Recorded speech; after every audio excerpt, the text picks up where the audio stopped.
नमस्कार दोस्तों, तो स्वागत है आपका मेरे YouTube चैनल राखी की दुनिया व्लॉग्स पर। तो आज आप देख रहे हैं कि व्लॉग्स मैं सुबह सुबह शुरू कर रही हूँ। बहुत दिन हो गए हैं सुबह मैंने व्लॉग शुरू नहीं करा है। और आप बताइए आप लोग कैसे हो। आई होप आप लोग अच्छे होंगे, बढ़िया होंगे।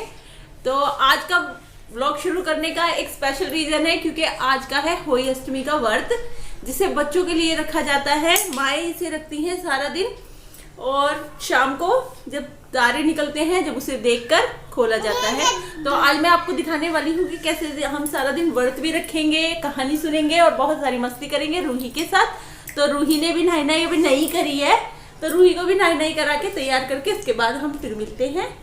तो देखते हैं। तो घर के सारे काम वाम करने के बाद ये कथा 12 बजे के बाद सुननी जाती है। मतलब 12 बजे के बाद कभी भी इस कथा को सुन सकते हैं। तो हमने काम कर लिया था और अब हम कथा सुनने की तैयारी कर रहे थे। तो मैंने प्लेट में सातिया बना दिया है और इसमें हम चावल, अगरबत्ती और सिंदूर रखेंगे। और जिसमें किताब में वो कथा है वो वाली किताब भी इसमें रखेंगे और लोटा भरेंगे पानी का और चावल रख के उसके ऊपर और बैठ के कथा सुनेंगे। तो अभी मैं उसी की तैयारी कर रही थी। तो दीदी अभी तैयार हो रहे हैं, वो आए नहीं थे अभी। तो ये मैंने करके रख दिया है, अब वो आएंगे तो फिर हम कथा कर लेंगे बैठ के।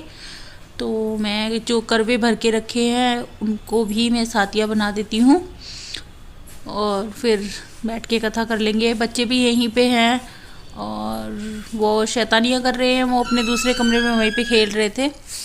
तो अभी लग तो रहा है कि वो शांति से हमें कथा सुन लें देंगे, लेकिन उनका ये ऐसा ही है, किसी भी टाइम आ सकती है रूही, छवि, यशिका। तो हम ये सोच रहे हैं कि वो उधर ही रहे तो ज़्यादा ठीक है, तो आराम से कथा सुन पाएंगे। नहीं तो फिर वो लोग यहाँ पे शैतानियाँ शुरू कर देंगी। स्पेशली रूही ने पिछली बार भी जब हमने करवा चौथ का व्रत रखा था उसने कैलेंडर ही फाड़ दिया। हमने दोबारा कैलेंडर ला के लगाया, फिर दोबारा उसकी पूजा करी। क्योंकि बच्चे होते हैं घर में तो थोड़ी बहुत शैतानियाँ तो करते ही हैं और ये तो बहुत शैतान है, बहुत शैतानियाँ करती है। एक तो ये छोटी है ना, तो इसको कोई कुछ मना भी नहीं करता है और ये अपनी शैतानियाँ करती रहती है बस कंटिन्यू। जरा कुछ बोल दो इसको तो बस रोने लगेगी, तो बस फिर इसकी सारी बातें मान ली जाती हैं। तो मैं बैठ गई थी दीदी का वेट करने और मम्मी भी तैयार हो गए हैं। तो दीदी आ जाएंगी तो इतनी देर मैं सोच रही थी कि रूही और इनकी शैतानियाँ दिखा देती हूँ आपको क्या करनी है। ये आ गई है बस और कितनी करेगा। नमस्ते करो। नमस्ते नमस्ते प्रैक्टिस। नमस्ते जय जय कर दो। जय जय जय जय बोल दो। आज कर पूरी पूरी पूरी दीदी बोल हेलो। हेलो कर दो। हेलो कर दो। टीका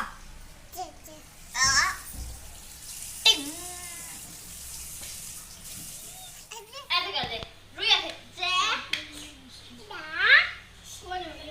ऐसे ऐसे नहीं ऐसे। और ये देखिए जैसे ही हम लोगों ने कथा सुनने की पूरी अपनी तैयारी करके बैठे और ये बच्चे तुरंत वहीं पे आ गए हैं और रूही ने सारे चावल ले लेके इसमें डालना शुरू कर दिया है। अब इसको कितनी बारी रोकने से कोई फ़ायदा तो है नहीं इसका, क्योंकि ये मानने वाली तो है नहीं, ये तो करेगी। तो ये व्रत जो होता है ये बहुत ही स्पेशल होता है। स्पेशली माँओं के लिए ये व्रत बहुत ही शुभ होता है। माँ इसको बच्चों के लिए रखती है, जिनकी संतान होती है, बेटों के लिए, बेटियों के लिए, किसी के लिए भी रख सकते हैं। लेकिन एक पुरानी इससे जुड़ी है मिथ्या या गलतफहमी के बेटों के लिए रखा जाता है। लेकिन आपकी संतान जो भी हो, बेटा हो, बेटी हो, तो माँ के लिए तो वो सब कुछ बराबर होता है। इसलिए आप लोग अपनी संतान के लिए इस व्रत को रखना बहुत शुभ माना जाता है। तो आप लोग भी ज़रूर रखिए और बताइए मुझे कि आप लोगों ने कैसे करा ये व्रत। तो दीदी व्रत की कथा सुना रहे हैं, तो मैं आपको बता देती हूँ कि इसमें व्रत की कथा क्या है। कि व्रत की कथा ये है कि एक राजा होता है और उसकी 7 बेटे होते हैं और एक बेटी होती है। तो वो लोग मट्टी पहले खोदने जाते थे, तो वो अपनी भाभीयों के साथ मट्टी खोदने जाती हैं। तो गलती से वो वहाँ पे मट्टी जैसे खोदने के लिए तैयार मारती है तो वहाँ एक सियाई का बच्चा होता है जो उसके हाथ से मर जाता है, तो सियाई की माँ आती है और वो वहाँ पर बहुत रोती है।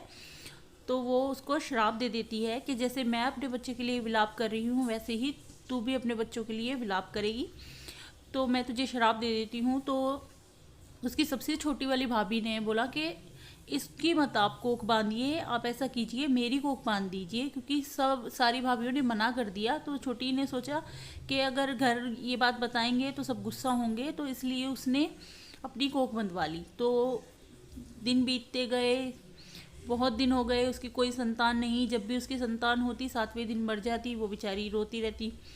तो एक बार एक बाबा आए, उन्होंने उसकी सेवा करी। तो उन्होंने बोला कि तुम्हारे बेटा हो, ऐसे उसको आशीर्वाद दिया। तो उसने बोला नहीं, मेरा तो एक भी बेटा नहीं है, क्योंकि मुझे ऐसे ऐसे श्राप मिला था।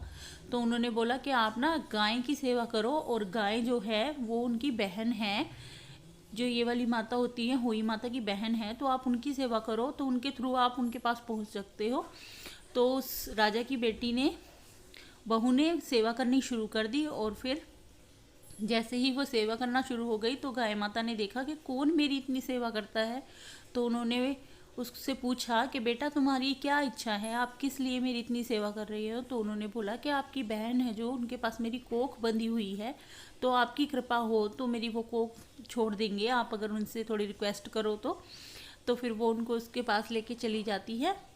तो ऐसे होती है ये स्टोरी। तो फिर वो उनकी कोख खोल देती हैं, और इसी प्रकार सबकी कोख खोल दे माता रानी, ऐसा इस व्रत को रख कर सब ध्यान देते हैं और सब पूजा करते हैं।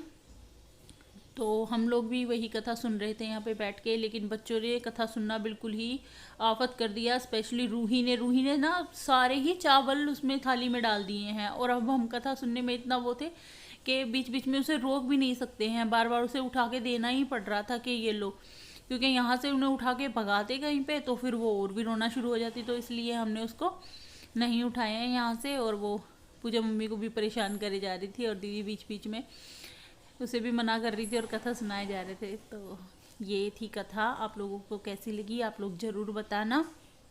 और अब हम शाम की पूजा करेंगे, तो मैं आपको शाम की भी थोड़ी सी पूजा दिखा देती हूँ, और इसके बाद फिर हम तारे देख के व्रत खोलेंगे और सीरा बनाते हैं इसमें, मतलब हलवा बनाते हैं। तो हमने हलवा बनाया है, पूड़ी सबने मना कर दी, तो हम लोगों ने पूड़ी नहीं बनाई है, तो हमने सिर्फ हलवा ही बनाया है। तो हम अब वो हलवा, कपड़े और पैसे, सिंघाड़े जो भी है वो सब एक थाली में रख के सास को दे देते हैं। तो वो हम फिर सास को दे देंगे, फिर हमारा व्रत पूरा हो जाएगा। तो कथा सुनकर मैंने जल सूरज को चढ़ा दिया है, मम्मी भी चढ़ा देंगे, दीदी भी चढ़ा देंगे, और फिर हम बाकी सारे काम कर लेंगे, और फिर शाम को पूजा करेंगे।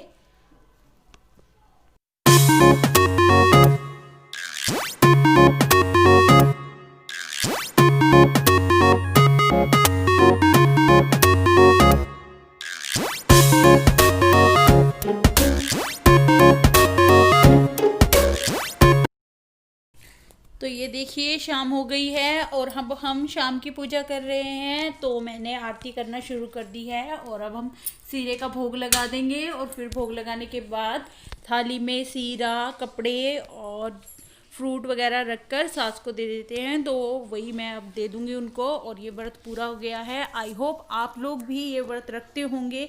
आप जैसे भी ये व्रत रखते हो, आप प्लीज़ मुझे भी बताइए कमेंट कर के आप लोगों ने कैसा रखा ये व्रत, और आप लोग कौन सी कथा सुनते हैं इसमें। तो हम लोग ये वाली कथा सुनते हैं, मैंने आप लोगों को बताया है।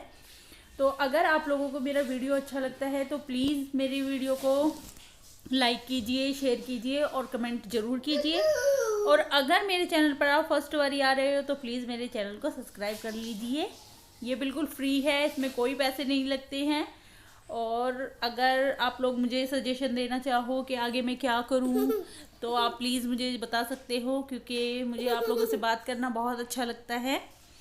लेकिन अभी ये दिवालियों की सफाई वगैरह ऐसी चली हुई है, तो आगे मैं वीडियो उसके बारे में ही बनाने वाली हूँ। सफाइयाँ चल रही है, दिवाली आ गई है, नए नए कपड़े लाने हैं, शॉपिंग करनी है, बहुत सारे काम हैं। तो उन चीज़ों के लिए अभी टाइम नहीं लग पाता है कि वीडियो भी बनाए, और फिर बाजार भी जाना होता है, छोटा बच्चा भी है।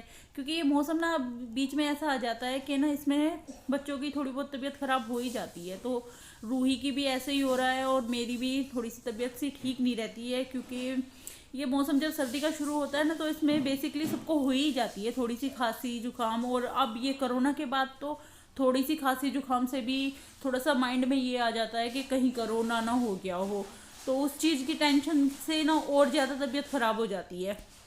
और कुछ दिल्ली में पोल्यूशन का तो आपको पता ही है, पोल्यूशन तो बहुत ही ज़्यादा हुआ पड़ा है, हद हो गई है। मतलब सांस लेने में अजीब सा हो रहा, तब कि अभी तो दिवाली के पटाखों वटाखों का कोई पोल्यूशन है नहीं, बाकी वही पोल्यूशन है जो पराली वगैरह जलाई जा रही है, उसका ही पोल्यूशन है, धुआं धुआं सा हुआ पड़ा है। तो उस वजह से ही थोड़ा खांसी और गले की प्रॉब्लम चली हुई है, तो इसलिए मैं वीडियो नहीं बना पाती हूँ।